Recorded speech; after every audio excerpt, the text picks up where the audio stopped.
Hello and welcome back to the Health and Harmony Goals podcast. Today we thought we would touch on a little topic that is also pretty relevant for the time and the world that we are living in today, and that is how to be alone without feeling lonely. So we're going to just there's not really points that we want to chat about, it's just basic knowledge that you can take forward about when the feeling of loneliness pops up, just to help you deal with it a little bit easier and to maybe use it as a sign that you need to do some deep inner work. I nearly just fell over my own chair, but I'm fine. Okay. Hello. Sorry, B was just rearranging her laptop. I'm getting seasick here watching her.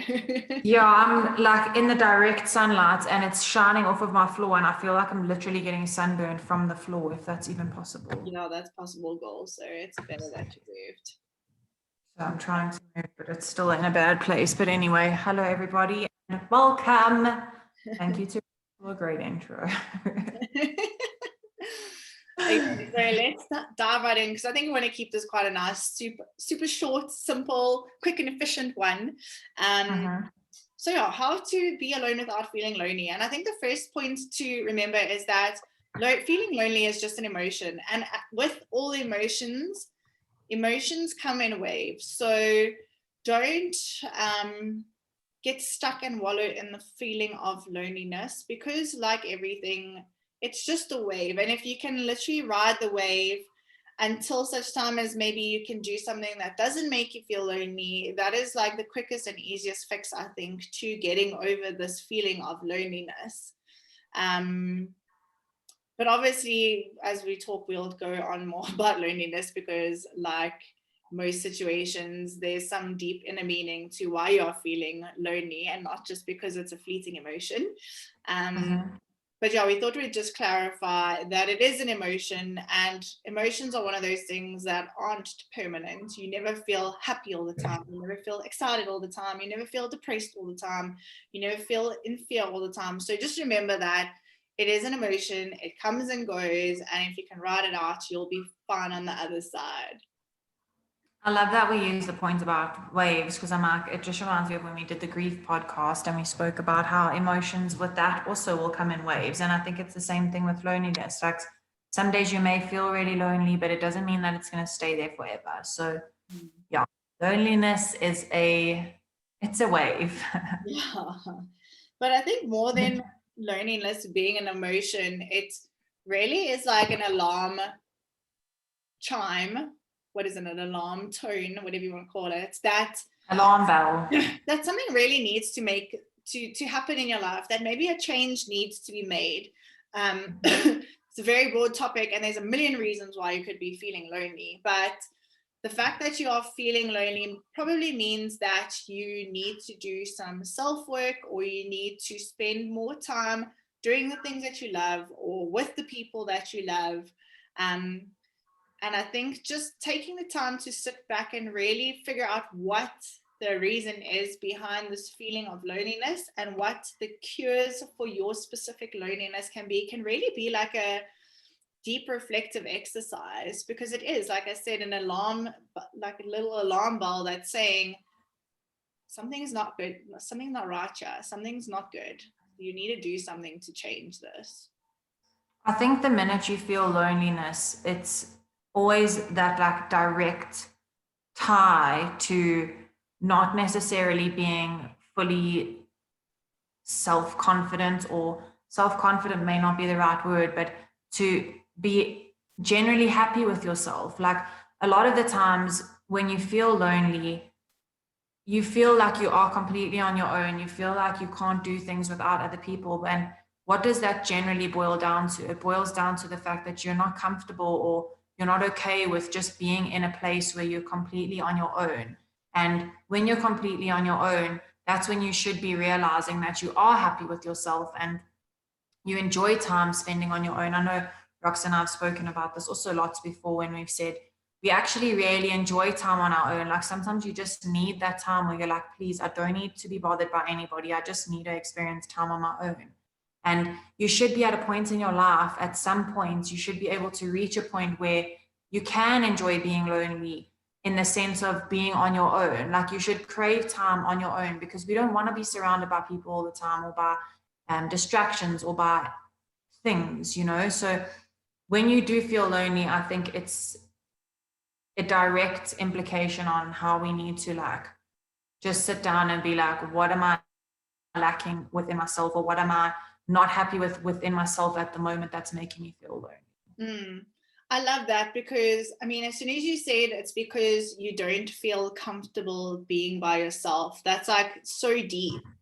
I mean, I've always been a person who loves spending time by myself, so I can't imagine not feeling comfortable being by myself, but I can imagine other people feeling that way, and it hits me so hard, because it's sad to think that people feel uncomfortable being by themselves in their own company. And I think, if this is you, if you're listening to this now and being like, well, that's me, Rox, you're so lucky you've never had to feel like this, I want you to really ask yourself, how do you honestly feel about yourself?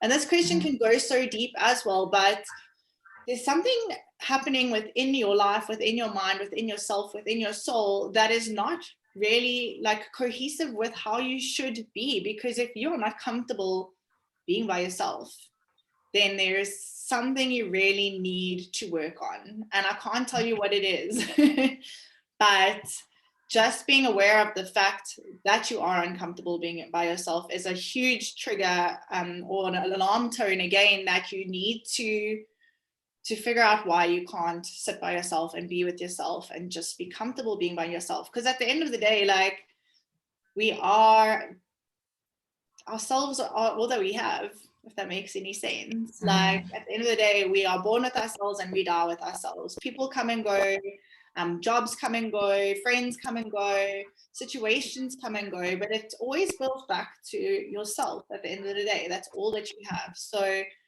yeah, I think just honestly asking yourself, how do I feel about myself? And maybe journaling on that, or like whatever reflective exercise you find to like resonate the most with you, can really help you to find the deeper reasons as to why you feel uncomfortable being by yourself. Agreed. And I think it's also important to ask yourself, like, are you making time for the things that bring you joy, or the things that make you feel fulfilled? So, I mean, it's one thing to be alone and to be on your own, but no one's saying that you have to sit in a dark room and you have to sit on your own and do absolutely nothing. Are you spending time on your own doing things that make you happy? Like, you can literally, it doesn't mean you have to be surrounded by other people. It doesn't mean that you have to be doing anything specific. But if you're spending time that is alone time, not lonely time, it is alone time with you by yourself, are you doing the things that bring you joy? Are you spending time doing things that make yourself happy? I think the more time you spend on your own doing things that make you happy makes you appreciate time by yourself so much more. And that's what we were talking about in making us crave spending time on our own. It's because you get to read your favorite book without any distractions or disruptions. You get to lay in the bath for 3 hours if you want to. Like, whatever your self time is and whatever it is that you enjoy doing on your own, you should be able to completely do it on your own. And there are certain things in life that, yes, you would rather share with somebody else. And it's great to have a partner or a friend to experience things with. But there's so many things that bring you joy that may not bring somebody else in your life joy, or may not bring your partner the same joy that brings you. And you need to still be able to do those things in your life in order to make yourself happy and to make yourself feel more of that self-confidence and self-awareness that when you're on your own, it's just a happy place for you. I love that you said that, because it was a few weekends ago, hubby went off to go train with the boys. So I thought he'd be gone for like maybe 2 hours max. So I got dressed and I got ready, because all the boys are going to come home afterwards. We're going to have a braai. And like 2 hours later, Josh messaged me. He's like, listen, love, we're going for a quick little bite to eat. And then I'm going to take my friend to the shop, because he wants to, there's this little shop that we shop at. And I was like, firstly, I was like so fucking mad. I was like, oh my God, my whole Saturday is going to be wasted waiting around for these guys now, because I thought they're going to be gone for 2 hours. Now they're gone for the whole bloody morning. And then I was like, Roxanne, you can either get upset and like get angry and ruin your whole day and probably Josh's day if I literally tell him how I'm feeling about this situation right now. Or you can be like, sick, I actually wanted to do like a dance class, so now I can go look for something on YouTube.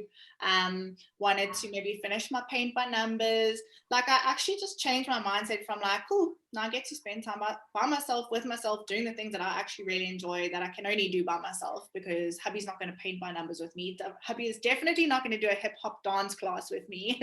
So I don't see that happening. Yeah, it's just taking these situations and really just, when you can learn that the time by yourself can be spent doing the things that bring you joy, that make you happy, that make you feel fulfilled, it really changes the way that you view being with yourself. And maybe this can also help to make you feel more comfortable being by yourself, with yourself. Yes.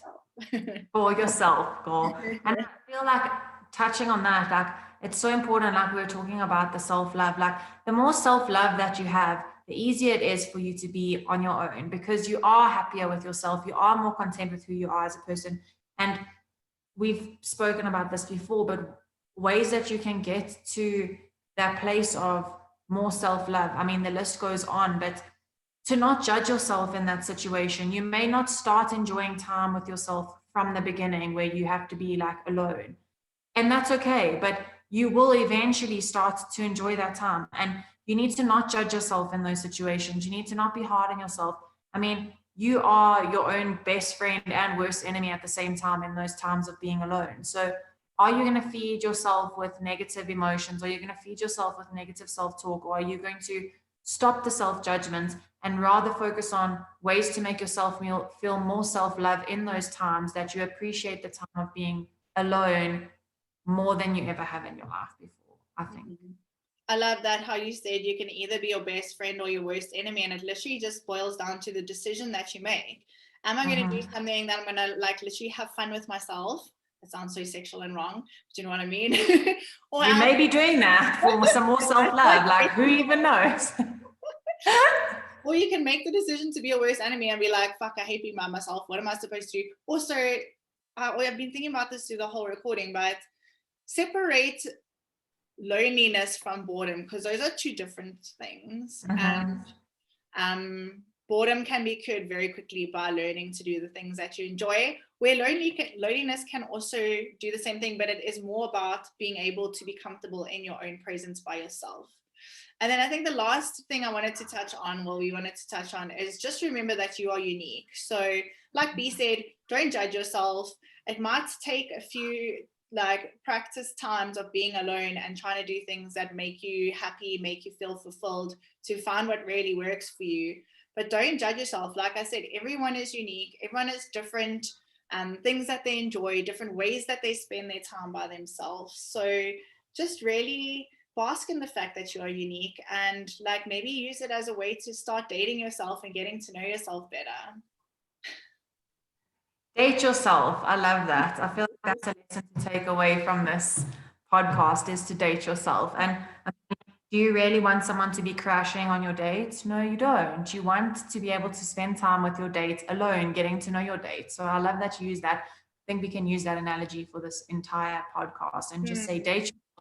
Learn to be alone with yourself, because no one likes what do you call it? Third wheel. Yeah. Be your only wheel. Date yourself. Be your only wheel, 100%.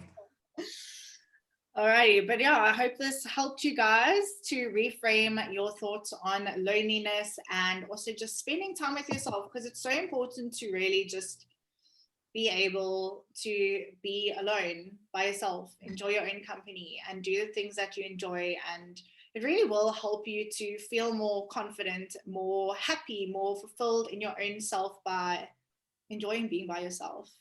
I think I said completely a million times there. Literally, but it is. You have to enjoy being on your own. Like we say, guys, date yourself. I think that's what you can take away from this. And the minute you start to feel some sort of loneliness, like Rox says, not boredom, but loneliness, take that as like a little bit of a red flag or a little bit of an alarm bell, and be like, okay, maybe I haven't been doing a lot of self-work lately, and maybe I can work a little bit more on some self-love or kindness or self-acceptance or whatever it is. But we hope you take away something from this podcast today, and we hope that you do not feel lonely. Otherwise, you can pop us a DM. We'll keep you company. Yes. We'll keep you company always. Thank you guys for listening. Oh, we love you, and we send you the love, and date yourself. Have a little date. Date yourself. This week. Love you. Bye.